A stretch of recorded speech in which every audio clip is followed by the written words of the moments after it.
This video will be similar to the last in that we will cover the next section of the difference maker by going chapter by chapter, talking about what you should focus on as you read the text.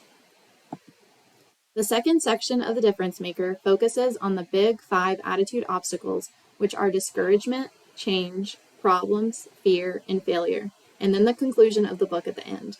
As you read the second half of the book, I advise you to be honest with yourself about how these obstacles may be influencing your current attitude, and make an active effort to consider the changes that Maxwell suggests. Attitude is most important to exercise when you face hurdles and challenges, and when you can learn to deal with them in a positive way, you can face anything else life may have in store for you. Let's dive into specifics. Discouragement is a great attitude obstacle to start with because it's so common in our everyday lives. There's not a day that goes by that something doesn't discourage me in some way. Maxwell coined some terms in this chapter that I think are important to keep in mind.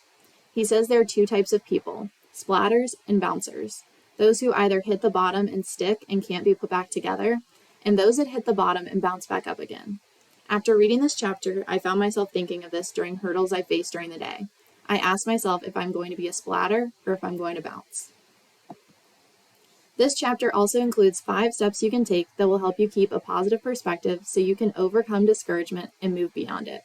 Pay close attention to Maxwell's reference of the peak-to-peak principle, as I found that really helpful when thinking about how to make decisions. Chapter 6 is about the obstacle of change. Change can be hard, and therefore people tend to look at it negatively and resist it. In fact, Maxwell has included 5 reasons why people resist change. Take a look at these and think about if you've ever resisted change for one of those reasons. I know I have. But Maxwell doesn't just tell you why change can be a hurdle. He also provides 6 key ways to deal with change successfully. These are ideas about how to have a good attitude toward it and be prepared to meet it. Problems are another obstacle that can't be avoided. We have to continue to live our lives in the midst of storms. As Maxwell has done throughout the book, he gives a list with examples of different perspectives we have regarding problems, and then provides a list of principles for how to handle them. Make sure to note the list he includes of wrong versus right perspectives and the difference between a problem and a predicament. Fear is a part of the human condition that no one is exempt from. This chapter notes that worries are also considered fears, and anything in our life that gives us anxiety or keeps us up at night is lumped into this hurdle we must try to overcome.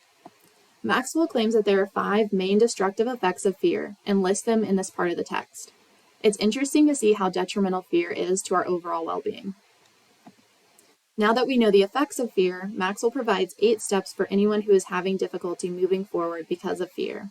He claims that fear can be overcome by anyone, and that following these steps will teach you how your attitude can combat fear every time you face it.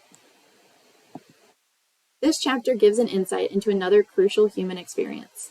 Maxwell believes that people fall into the 3 groups: the wills, those that will accomplish everything; the won'ts, those that will oppose everything; and the can'ts, those that will fail at everything.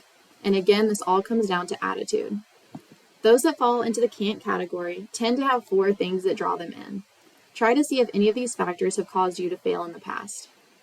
So if you can't avoid failure, yet you're also not supposed to give in to it and let it color your thinking, what do you do with it?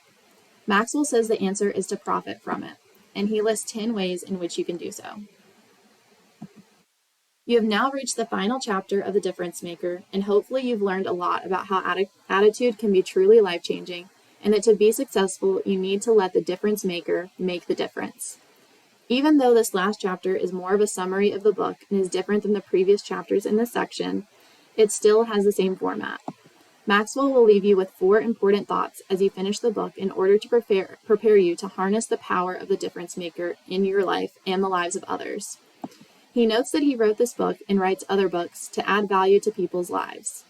My last request is that you try to implement some of his suggestions so you can overcome obstacles and have a valuable and positive contribution to everything you do.